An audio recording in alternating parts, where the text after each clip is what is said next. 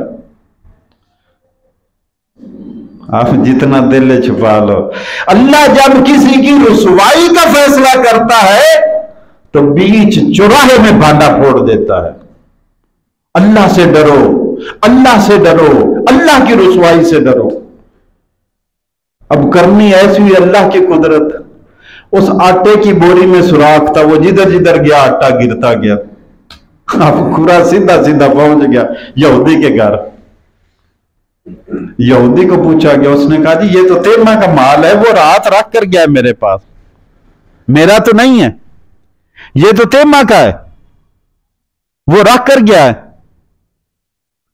میرا نہیں ہے۔ واپس آ گئے، اس کو بلایا گیا۔ اب ظاہری طور پر وہ مسلمان تھا، اس کو بلایا گیا، پوچھا گیا، اس نے کہا نہیں جی نہیں، یہ یہودی جھوٹ بول رہا ہے، اسی نے چوری کی ہے، میرا تو اس سے کوئی تعلق نہیں ہے۔ اب جو اس کے قبیلے والے تھے، بنو ظفر قبیلے والے، اس قبیلے والے بھی تو مسلمان ہی سمجھتے تھے، نمازیں پڑھتا ہے، روزے رکھتا ہے، زکوٰۃ دیتا ہے، حج میں جہاد میں ساتھ دیتا ہے، تو وہ بھی سارے آگے۔ جو آج کل ہمارا رویہ ہے کہ ہمارے قبیلے کا، ہمارے خاندان کا، ہماری قوم کا، ہماری پتی کا، ہمارے جاننے والا، ہماری پارٹی کا ہو تو ہم اندھا دھند اس کی حمایت کرتے ہیں۔ اس میں سارا سمجھ لینا، اس میں سیاسی بیان بھی ہے، مذہبی بیان بھی ہے، دینی بیان بھی ہے، دنیاوی بیان بھی ہے۔ ہم آنکھیں بند کر کے کسی کے پیچھے چل پڑتے ہیں، حق نہیں دیکھتے، نہ حق نہیں دیکھتے، حق اور باطل کو بھول جاتے ہیں، اور کسی کی محبت میں، کسی کی تقلید میں، کسی کے ساتھ میں بالکل اندھے ہو جاتے ہیں۔ اب اس یہودی کو بلایا گیا، اس نے کہا نہیں، تیمہ کو بلایا گیا، نہیں۔ اب تیمہ کا خاندان جو تھا، بنو ظفر قبیلہ، وہ اکٹھے ہو کر آ گیا اللہ کے رسول صلی اللہ علیہ وسلم کے پاس۔ یا رسول اللہ صلی اللہ علیہ وسلم، وہ یہودی دشمن حق ہے، یہ مسلمان ہے بیچارہ تیمہ، کسی کو کیا پتا اندر سے منافق ہے، وہ یہودی دشمن حق، دشمن خدا، دشمن رسول، اور یہ تو مسلمان ہے سچا، یا رسول اللہ اس کی تو عزت پامال ہو جائے گی، اس پر چوری کا الزام لگ گیا، اس پر چوری کی سزا ہوگی، اس کے پلے کاک نہیں رہے گا، کچھ نہیں رہے گا، ذلیل ہو جائے گا، رسوا ہو جائے گا۔ آپ اللہ کے رسول ہے، آپ مسلمان کا ساتھ دیجئے، ہم سفارش کرتے ہیں، یہ سچا، یہ جو کہہ رہا ہے یہ سچ کہہ رہا ہے۔ اور صاف ظاہر پورا قبیلہ جب حمایت کرنے والا ہو اللہ کے رسول کے سامنے، تو جن باتوں میں وحی نہیں آتی ان میں تو فیصلہ پھر اپنے گواہیوں کو دیکھ کر ہی کرنا ہے نا۔ اللہ کے رسول صلی اللہ علیہ وسلم نے بھی، آپ کے دل میں خیال آیا کہ شاید یہ حق پر ہے، تیمہ بے قصور ہے، بس اتنا ہی خیال کافی تھا، وہی نازل ہو گئی، اتنا کافی تھا۔ کیوں؟ اللہ نے اپنے رسولوں کے، نبیوں کی عصمت کا، حفاظت کا ذمہ خود لیا ہوا ہے۔ اللہ نے اپنے رسولوں کو لوگوں کے سامنے ماڈل اور نمونہ بنا کر پیش کیا ہے، اور نمونے سے غلطی ہو جائے یہ نہیں اللہ ہونے دے گا۔ اب میں آپ کے سامنے رکھتا ہوں قرآن کا وہ حصہ جو اس پس منظر میں نازل ہوا۔ اللہ فرماتے ہیں اِنَّا أَنزَلْنَا إِلَيْكَ الْكِتَابَ بِالْحَقِّ، اے نبی صلی اللہ علیہ وسلم، ہم نے یہ کتاب، یہ قرآن جو آپ کی طرف نازل کیا ہے، یہ حق لے کر آیا ہے۔ اس کتاب میں ہر چیز حق ہے۔ لوگوں اگر حق کی تلاش میں دھکے کھا رہے ہو تو واپس آ جاؤ، اللہ کی کتاب میں حق اللہ نے بھیج دیا ہے۔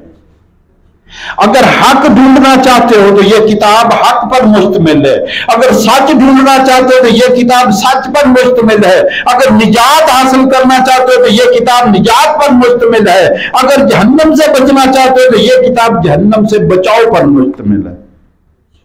آ جاؤ واپس۔ اِنَّا أَنزَلْنَا إِلَيْكَ الْكِتَابَ بِالْحَقِّ، اے نبی صلی اللہ علیہ وسلم، ہم نے آپ کی طرف یہ کتاب بھیجی ہے اور یہ حق لے کر آئی، اس کے اندر ہر بات حق ہے۔ کس لیے یہ نازل کی ہے؟ لِتَحْكُمَ بَيْنَ النَّاسِ، یہ نازل اس لیے کی ہے، یہ چومنے چاٹنے کے لیے نہیں نازل کی ہے۔ یہ سروں پر چھتری بنانے کے لیے نہیں ہے کہ تمہاری بہن بیٹی کی شادی اور اس کو چھتری بنا لو. یہ چھتریاں بنانے کے لیے نہیں آئی ہے. یہ قسمیں اٹھانے کے لیے نہیں آئی ہے کہ تو سر پر رکھو اور قسمیں اٹھاؤ. لِتَحْكُمَ بَيْنَ النَّاسِ. اللہ اپنے نبی کو حکم دے رہا یہ کتاب میں نے اس لیے بھیجی ہے کہ فیصلے اس کے مطابق کرنے ہیں. کیا نبی پابند تھا اس کے مطابق فیصلے کرنے والوں کا؟ ہمارے اوپر کوئی ذمہ داری نہیں، ہم اپنی مرضی کی فیصلے کریں گے. لِتَحْكُمَ بَيْنَ النَّاسِ. یہ کتاب اس لیے بھیجی ہے کہ فیصلے اس کے مطابق ہوں گے، تمہاری مرضی کے مطابق نہیں ہوں گے، تمہاری پسند ناپسند کے مطابق نہیں ہوں گے، تمہاری خواہشوں کے مطابق نہیں ہوں گے، تمہارے نفع نقصان کے مطابق نہیں ہوں گے، تمہارے تعلقات اور رشتوں کے مطابق نہیں ہوں گے. فیصلے ہوں گے اللہ اور اللہ کے رسول کے حکموں کے مطابق. لِتَحْكُمَ بَيْنَ النَّاسِ. ہم نے یہ کتاب نازل کی ہے تاکہ آپ لوگوں کے درمیان فیصلہ کریں. کیسے؟ بِمَا أَرَاكَ اللَّهُ. جو اللہ نے آپ کو اس کتاب میں نازل کر کے سکھا دیا ہے، جو اللہ نے اس کتاب کو نازل کر کے آپ کو بتا دیا ہے، جو اللہ نے اس کتاب میں نازل کر کے آپ کو حق اور باطل واضح کر کے دکھا دیا ہے. بِمَا أَرَاكَ اللَّهُ. جو اللہ نے دکھا دیا ہے اس کے مطابق فیصلے ہونے ہیں. اور آگے وَلَا تَكُنْ لِلْخَائِنِينَ خَصِيمًا. میں نے عرض کیا تھا نا کہ اللہ کے رسول بنو ظفر قبیلے کی بات سن کر ذہن میں ایک وہمہ سا خیال آیا تھا کہ شاید یہ حق پر ہیں، یہودی باطل پر ہے، یہودی چور ہے.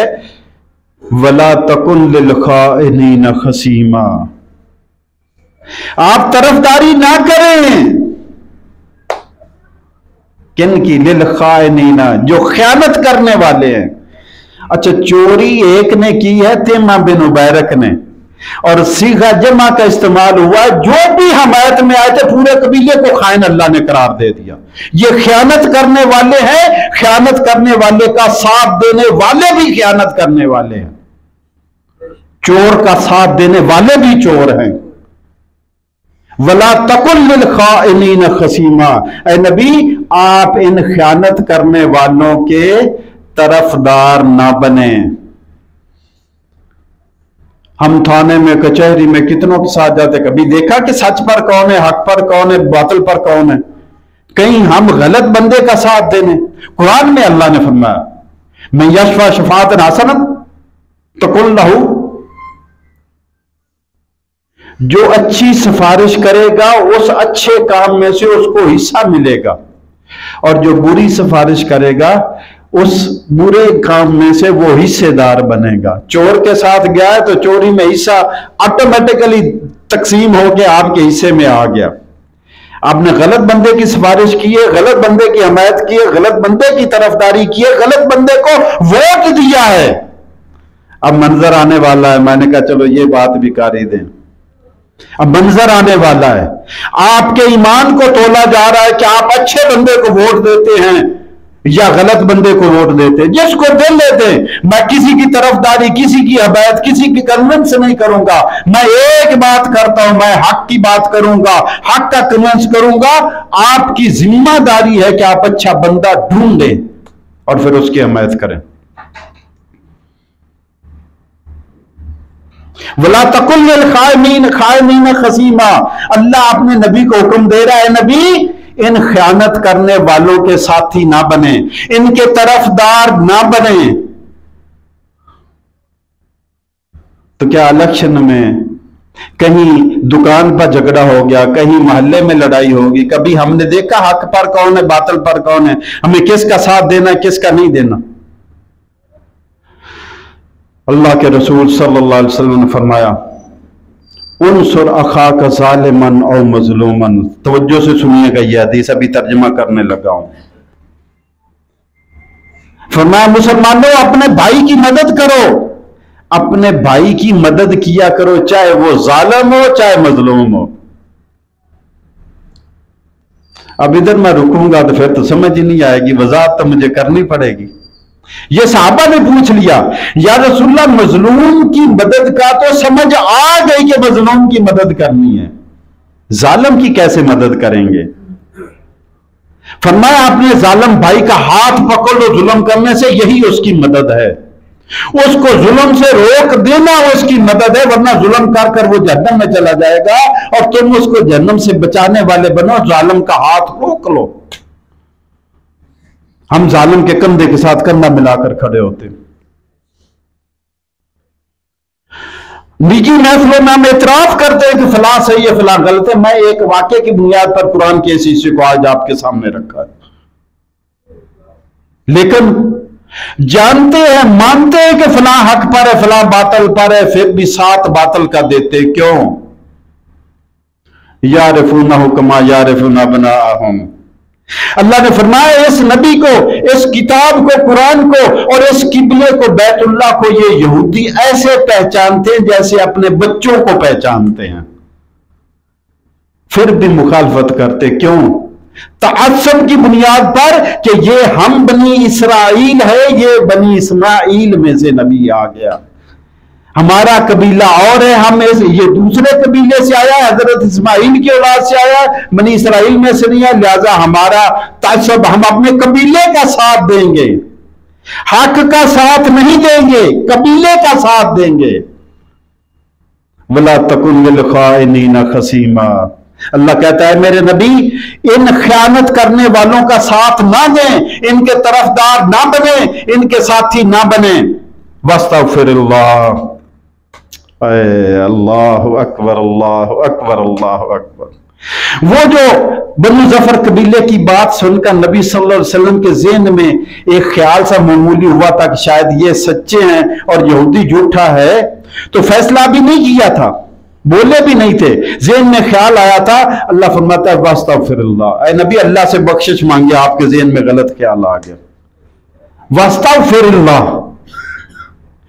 ارے ابھی خیال آیا ہے، فیصلہ نہیں کیا، تو اللہ کہتا ہے بخشش مانگے، استغفار کریں۔ اور جو طرفداری غلط کی کرتے ان کا کیا حال ہوگا؟ واستغفر اللہ۔ اے اللہ کے رسول اللہ سے بخشش مانگیں، اللہ سے استغفار کریں۔ ان اللہ کان غفور الرحیم، بے شک اللہ تعالیٰ بڑا بخشنے والا، بڑا رحم فرمانے والا ہے۔ غلطی پر ہٹ جانا، غلطی کا ہو جانا بڑی بات نہیں ہے۔ اللہ کے رسول صلی اللہ علیہ وسلم نے اسی لیے فرمایا، اب ایک حدیث آپ کے سامنے رکھنے لگا ہوں، فرمایا تم میرے پاس اپنے جھگڑے لے کر آتے ہو، اللہ کے رسول صلی اللہ علیہ وسلم نے فرمایا، حالانکہ آپ کو وحی کی ہدایت اور رہنمائی ملتی تھی، لیکن یہ امت کے لیے تھا، یہ میرے اور آپ کے لیے، یہ حدیث میں سبق اور میرے اور آپ کے لیے ہے۔ کیا تھا؟ فرمایا لوگوں تم اپنے جھگڑے لے کر میرے پاس آتے ہو، اور ہو سکتا ہے تم میں سے کوئی زیادہ چرب زبان ہو، زیادہ باتیں کر کے مجھے قائل کر لے۔ ہوتا نا کسی کو بات کرنی نہیں بیچارے کو آتی، کسی کا وکیل تیز ہے، کسی کا تھوڑا سا سلو ہے وکیل، تو فرمایا ہو سکتا ہے کہ تم میں سے کوئی چرب زبان اور زیادہ باتیں کر کے مجھے مائل کر لے اور میں اس کے حق میں فیصلہ بھی دے دوں، لیکن سن لو اگر اس کا مال نہیں ہے، حق دوسرے کا، تو یہ جہنم کا ٹکڑا میں اس کو دے رہا ہوں، لینا تو لے لو، نہیں لینا تو نہ لو۔ اگر حق تمہارا نہیں ہے، اللہ کا رسول بھی فیصلہ کر دے تو وہ جہنم کا ٹکڑا ہی رہے گا۔ آج کل کی عدالتیں کیا ہیں کہ ان کے فیصلے تو وہ حلال حرام اور حرام حلال ہو جائے گا، نہیں ہوگا۔ فرمایا وہ جہنم کا ٹکڑا ہے، تمہاری مرضی ہے، لینا تو لے لو اور نہیں لینا تو نہ لو۔ اگر تمہارا حق نہیں ہے، حق کسی اور کا ہے، تو میں تمہیں جہنم کے انگارے دے رہا ہوں۔ دو صحابی آ گئے، اسی طرح ایک جھگڑا تھا۔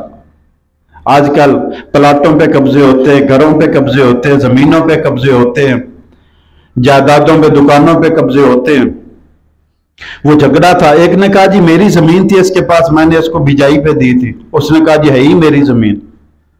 جو مدعی تھا اس کو اللہ کے رسول صلی اللہ علیہ وسلم نے فرمایا کہ گواہ لے کر آؤ، دو گواہ۔ البینۃ علی المدعی، یہ شریعت کا اصول ہے، قاعدہ ہے، کلیہ ہے کہ جو دعویٰ کرے گا مدعی بنے گا،